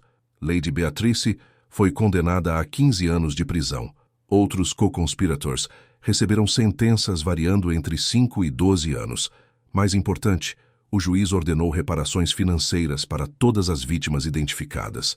Na saída do tribunal, repórteres cercaram Vivienne pedindo declarações. Ela parou nos degraus do Old Bailey, Oliver em seus braços, Edmund e Charlotte ao lado, e falou com a clareza que se tornara sua marca registrada. Este julgamento não foi sobre vingança, disse, sua voz carregando para a multidão reunida. Foi sobre garantir que vulnerabilidade humana jamais seja tratada como oportunidade comercial. Foi sobre proteger as próximas gerações de meninas órfãs, de viúvas jovens, de qualquer pessoa que sociedade considere dispensável. Quando perguntaram sobre seus planos futuros, ela sorriu pela primeira vez em semanas. Vou para casa cuidar de meu jardim, brincar com meus filhos e continuar o trabalho de cura que sempre foi minha verdadeira vocação. E assim, numa tarde dourada de agosto, a família Blackwood partiu de Londres sabendo que havia mudado não apenas suas próprias vidas, mas estabelecido precedentes legais que protegeriam incontáveis pessoas no futuro. A justiça havia sido feita. Agora era hora de viver em paz. O momento decisivo. O outono de 1885 envolveu Blackwood Manor numa tranquilidade dourada que parecia quase irreal após os meses turbulentos do julgamento. Vivienne dedicava-se aos jardins com renovado fervor, como se cada planta cultivada fosse uma celebração da vida que ela quase perdera para as mentiras de outros. Oliver, agora com 2 anos e meio, seguia-a pelos canteiros com sua própria pazinha de jardim, imitando todos os movimentos da mãe com seriedade cômica. Charlotte havia se transformado numa jovem de 13 anos, cuja maturidade impressionava visitantes. Suas experiências durante a investigação despertaram paixão pela justiça, que Edmund suspeitava a levaria para o direito no futuro. A menina mantinha correspondência com várias das mulheres que testemunharam no julgamento, oferecendo apoio emocional e amizade que transcendia diferenças de classe social. Mrs. Adelaide Thornton escreve que seus gêmeos começaram a falar papá para o marido pela primeira vez, relatou Charlotte durante o chá da tarde, lendo uma carta recém-chegada. Aparentemente, eles tinham medo dele antes porque ela vivia tensa e eles sentiam isso. Vivienne sorriu, compreendendo perfeitamente. O medo se espalha como doença, mas o amor também. Quando Mrs. Thornton se curou da culpa sobre sua fertilidade, toda a família se curou junto. Edmund observava essas conversas com admiração crescente por ambas suas meninas, como começara a chamá-las carinhosamente. A compaixão de Vivienne e a inteligência emocional de Charlotte criavam um ambiente doméstico onde sofrimento era transformado em sabedoria, feridas em força. Mas foi numa manhã nebulosa de novembro que chegou a carta que mudaria tudo novamente. Bartholomew entrou na biblioteca onde a família tomava café da manhã, carregando o envelope com selo oficial do Palácio de Buckingham. O silêncio desceu sobre a mesa enquanto Edmund abria a correspondência com mãos cuidadosas. Meu Deus! Murmurou após ler alguns parágrafos. O que foi? Perguntou Vivienne, preocupada com a palidez súbita do marido. Edmund ergueu os olhos, mistura de choque e orgulho preenchendo sua expressão. Sua Majestade a Rainha solicita nossa presença no palácio. Vivienne será agraciada com a Ordem do Império Britânico pelos serviços prestados à justiça e reforma social. O silêncio que se seguiu foi quebrado por Oliver batendo palmas entusiasticamente, embora claramente não compreendesse a magnitude do momento. A rainha quer conhecer mamãe Vivi? Perguntou Charlotte, os olhos brilhando de excitação. Aparentemente, respondeu Edmund continuando a leitura. Sua Majestade ficou profundamente impressionada com a coragem moral demonstrada durante a investigação. A cerimônia será na próxima semana. Vivienne sentou-se pesadamente, overwhelmed pela honra inesperada. Edmund, uma órfã filha de boticário sendo recebida pela rainha da Inglaterra, é surreal. É reconhecimento merecido, disse ele firmemente. Você expôs corrupção que prejudicava os mais vulneráveis de nossa sociedade. Se isso não merece reconhecimento real, nada merece. A semana seguinte transcorreu num turbilhão de preparativos. Vivienne precisava de vestido adequado para a audiência real. Edmund de uniforme militar formal como escolta. Charlotte de traje apropriado para a jovem dama da corte. Oliver, por ser muito pequeno, ficaria aos cuidados de Agnes durante a cerimônia. Mas 2 dias antes da viagem para Londres, um evento inesperado testou novamente a força da família. Dr. James Whitmore chegou numa tarde chuvosa, aparência mais sombria que o habitual. Desde o julgamento, ele se estabelecera como médico respeitado em York, dedicando-se especialmente ao atendimento gratuito de famílias carentes, sua forma de reparar os pecados paternos. Há desenvolvimentos preocupantes, anunciou após as saudações. Recebemos informações de que alguns dos condenados estão organizando apelações baseadas em alegações perturbadoras. Edmund franziu o senho. Que tipo de alegações? Afirmam que Lady Blackwood forjou evidências, que a investigação foi motivada por vingança pessoal, que toda a operação foi orchestrated para ganho político pessoal. Dr. James hesitou antes de continuar. Pior ainda, sugerem que Oliver pode não ser filho legítimo de Lord Blackwood. O sangue de Vivienne gelou. Mesmo após tudo que haviam enfrentado, os inimigos encontravam novas formas de atacar sua família. Evidências? Perguntou Edmund, com voz perigosamente calma. Nenhuma substancial. principalmente insinuações sobre timing da gravidez, questionamentos sobre por que ela não revelou a gestação imediatamente, teorias sobre relacionamentos extraconjugais imaginários. Charlotte, que escutava da porta, entrou com expressão determinada além de seus anos. Eles estão tentando destruir nossa família porque não conseguiram escapar da justiça. Exatamente, concordou Dr. James. Mas as alegações estão ganhando força em alguns círculos. Há rumores de que jornais sensacionalistas planejam publicar artigos duvidando da integridade de Lady Blackwood. Vivienne levantou-se e caminhou até a janela, contemplando os jardins onde Oliver brincava sob supervisão de Agnes. Seu filho, não deles, corria entre as roseiras com a alegria inocente de quem ainda não conhecia as crueldades do mundo adulto. O que recomendam? Perguntou Edmund. Cancelar a cerimônia no palácio, evitar exposição pública até que as alegações sejam investigadas e refutadas oficialmente. Vivienne virou-se abruptamente. Não. Perdão? Disse não. Não cancelaremos nada. Não nos esconderemos de mentirosos e manipuladores. Sua voz carregava a determinação que Edmund conhecia bem, a mesma que a fizera enfrentar tempestades para salvar plantas, confessar verdades dolorosas, liderar investigações perigosas. Vivienne, disse Edmund suavemente, talvez devêssemos considerar... Edmund, interrompeu ela, aproximando-se e tomando suas mãos. Durante anos vivi escondida de mentiras que outros contaram sobre mim. Não viverei mais assim. Se querem questionar a legitimidade de Oliver, que venham com evidências. Se querem duvidar de minha integridade, que apresentem provas. Charlotte aplaudiu. Mamãe Vivi está certa. Não podemos deixar pessoas más nos intimidarem. Dr. James pareceu admirado, mas preocupado. Lady Blackwood, compreendo sua posição, mas a exposição pode ser... Dr. Whitmore, disse Vivienne, com a autoridade que desenvolvera durante meses liderando investigações. Aprendi que verdade tem poder próprio. Mentiras podem criar tempestades temporárias, mas verdade é rocha, sobre qual construímos vidas duradouras. Naquela noite, enquanto Oliver dormia inocentemente em seu berço e Charlotte estudava na biblioteca, Vivienne e Edmund caminharam pelos jardins sob lua cheia, discutindo a decisão que tomaram. Tem certeza? Perguntou ele pela terceira vez. Absoluta. Nossa família foi forjada em verdade conquistada com sofrimento. Não permitiremos que mentiras a destruam agora. Edmund a beijou ternamente, admirando mais uma vez a coragem da mulher que escolhera como companheira de vida. Então vamos ao palácio, disse firmemente. E que Deus ajude qualquer um que tente prejudicar nossa família. Na distância, os jardins brilhavam sob a luz prateada, flores que Vivienne plantara durante seus momentos mais solitários, agora testemunhando sua força renovada. A batalha final estava prestes a começar. Pôs a coroa da verdade.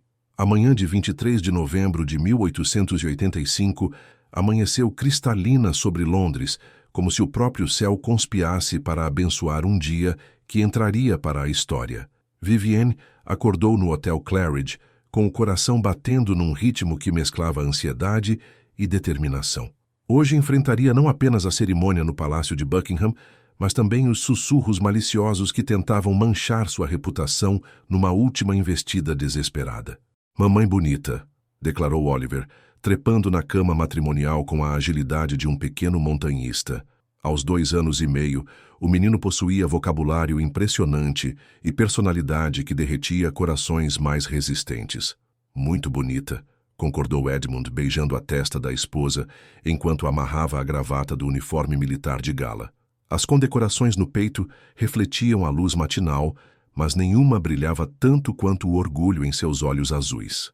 Charlotte entrou no quarto vestindo um elegante conjunto azul marinho, seus cabelos arrumados em penteado sofisticado que a fazia parecer mais velha que seus 13 anos.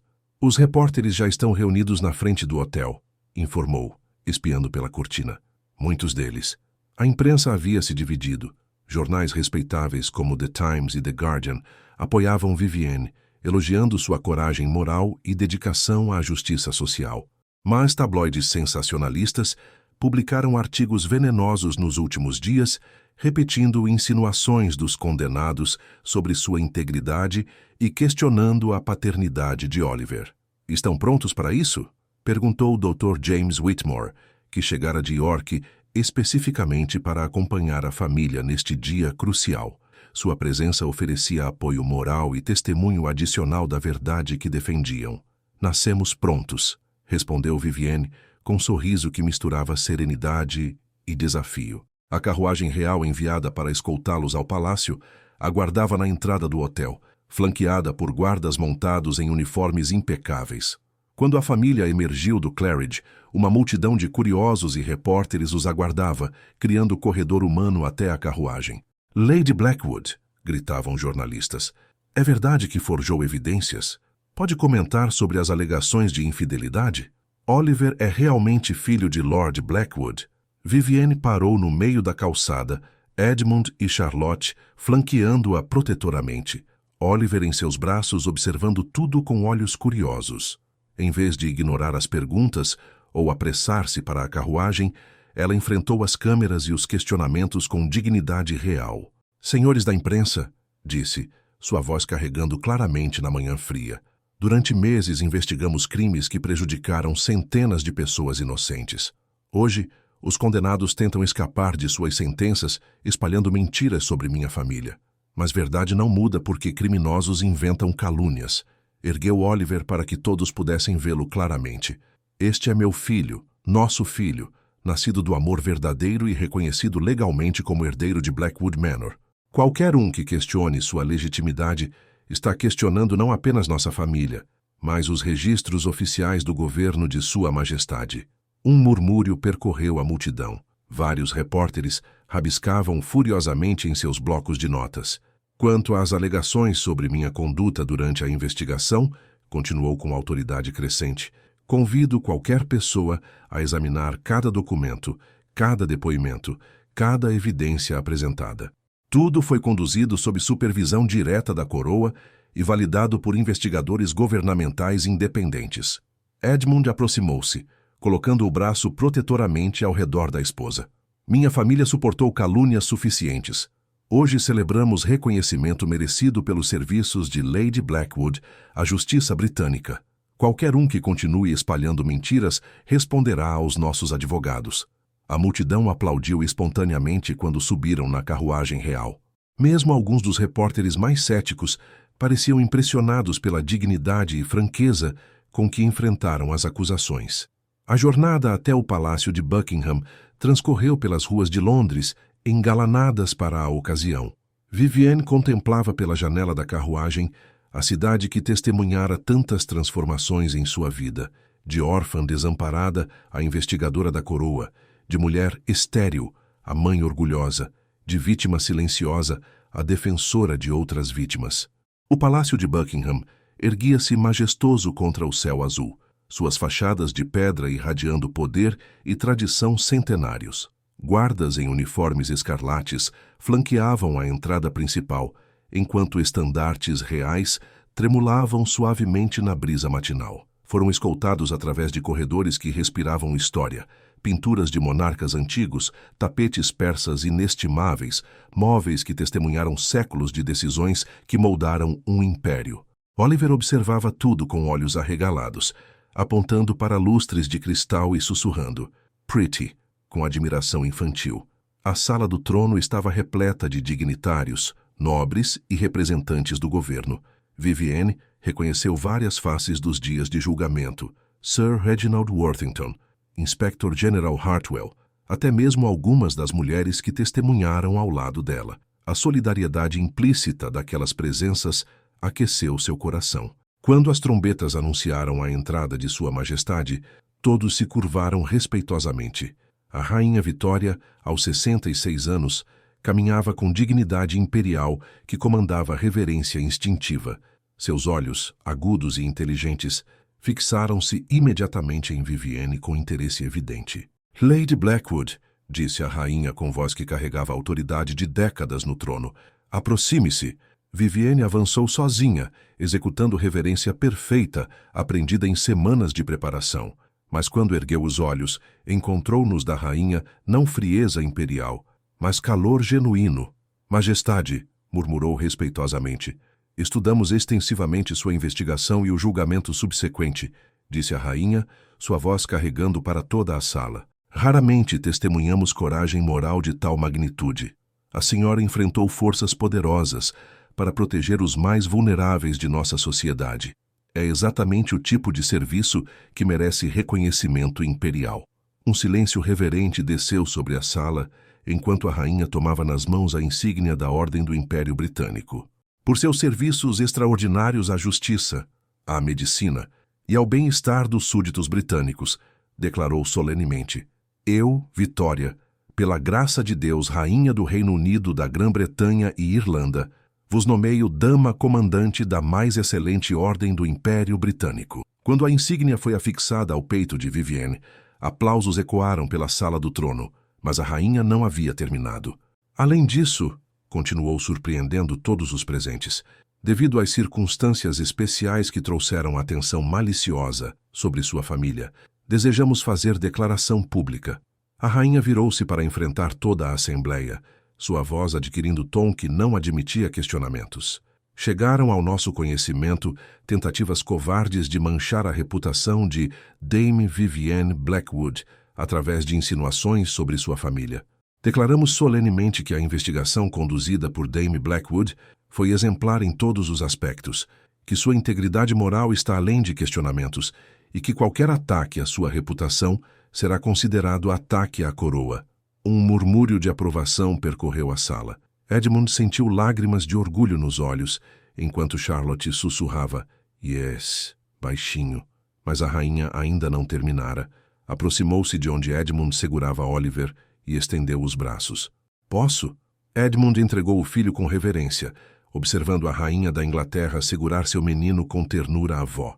"Este jovem", disse a rainha, erguendo Oliver para que todos vissem, "é claramente um Blackwood. Os olhos podem ser de sua mãe, mas o formato do rosto, a linha da mandíbula, até a forma como segura a cabeça, pura linhagem paterna.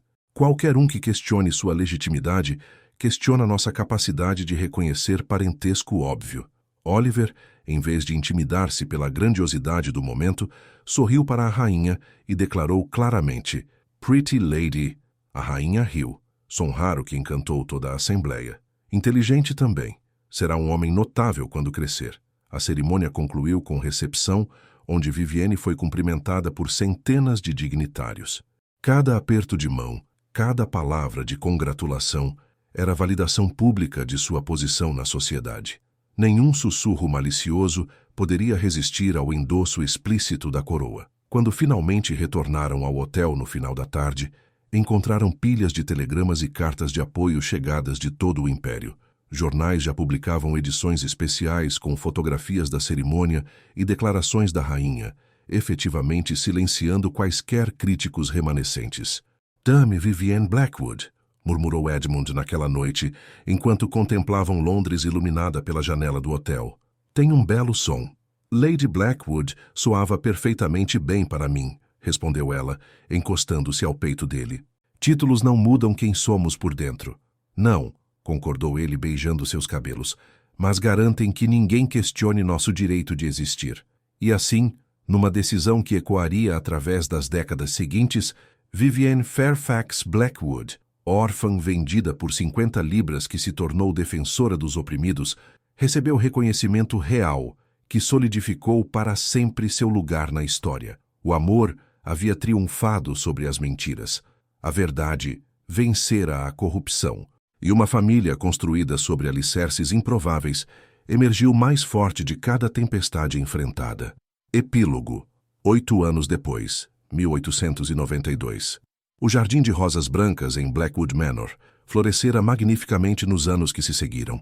Plantado no exato local onde Oliver nascera durante aquele baile de Natal memorável, tornou-se símbolo de milagres que brotam quando menos esperados. Oliver, agora com 10 anos, era menino vivaz de olhos verdes brilhantes e curiosidade insaciável sobre tudo que o cercava. Suas manhãs eram divididas entre lições com tutor particular e explorações pelos jardins medicinais que sua mãe expandira dramaticamente ao longo dos anos. Charlotte, aos 21 anos, transformara-se numa jovem mulher de beleza radiante e intelecto afiado. Havia se formado em Direito pela Universidade de Cambridge, uma das primeiras mulheres a conquistar tal distinção, e preparava-se para casar-se no próximo outono com Dr. Theodore Ashworth, jovem médico que conhecera durante visita à clínica de caridade de Vivienne. Mamãe, disse Oliver numa manhã dourada de primavera, Mrs. Pemberton diz que você salvou mais de 1000 famílias com seus remédios. Vivienne sorriu, ajustando o canteiro de camomila que cultivava para tratamentos infantis. A Mrs. Pemberton exagera, querido. Apenas ajudo como posso. Não exagera, contradisse Edmund, aproximando-se do jardim com correspondência matinal. O relatório anual da Universidade de Londres confirma. Suas técnicas de medicina comunitária foram adotadas em 43 condados. A mortalidade infantil diminuiu 20% nas regiões que aplicam seus protocolos. Dame Vivienne Blackwood havia se tornado figura nacional nos 8 anos desde sua investidura. Sua clínica em Blackwood Manor atendia gratuitamente famílias carentes de 3 condados, enquanto suas consultorias mensais em Londres influenciavam políticas de saúde pública em todo o Império Britânico. Carta da Rainha, anunciou Edmund, estendendo o envelope com selo real familiar. Vivienne leu rapidamente, seu sorriso crescendo a cada linha. Sua Majestade pergunta se aceitaríamos sediar o Simpósio Imperial de Medicina Social aqui no Manor este verão. Médicos virão da Índia, Austrália, Canadá? Diga sim, exclamou Charlotte, aproximando-se do grupo familiar. Será oportunidade maravilhosa para compartilhar seus conhecimentos globalmente. Oliver franziu o senho seriamente. Mas se pessoas importantes vierem, terei que usar roupas elegantes o tempo todo. Edmund riu, erguendo o filho. Apenas durante as refeições formais, meu príncipe. Resto do tempo pode brincar nos jardins como sempre. Bartholomew aproximou-se discretamente, agora um homem de cabelos completamente brancos, mas ainda ágil aos 70 anos. Perdoem a interrupção, mas chegaram mais visitantes. Família Patterson de Liverpool. A senhora Patterson está grávida de 7º mês, e médicos locais dizem que precisa de cesárea, mas ela insiste em tentar parto natural após ler sobre os métodos de Dame Vivienne. Claro, respondeu Vivienne imediatamente, limpando as mãos na terra. Prepare o quarto rosa na ala leste. Ficarão aqui até após o nascimento. Esse era o padrão há anos. Mulheres de todo o país viajavam para Blackwood Manor, buscando os cuidados compassivos de Dame Vivienne, especialmente casos complexos que médicos convencionais consideravam impossíveis. A taxa de sucesso era extraordinária, combinando conhecimento herbal tradicional com técnicas médicas modernas e principalmente a abordagem holística que tratava não apenas sintomas físicos, mas traumas emocionais. Naquela tarde, enquanto Oliver corria pelos jardins perseguindo borboletas e Charlotte lia sob uma árvore, Vivienne e Edmund caminharam pelos caminhos de cascalho que ele ampliara para acomodar crescente número de visitantes. Algum arrependimento? Perguntou ele, observando a esposa examinar plantas medicinais com paixão que não diminuíra com os anos. Sobre o quê? Sobre como tudo começou. Se você pudesse voltar e mudar aqueles primeiros dias, Vivienne parou junto ao local onde as primeiras ervas foram plantadas durante seu período de maior solidão no Manor.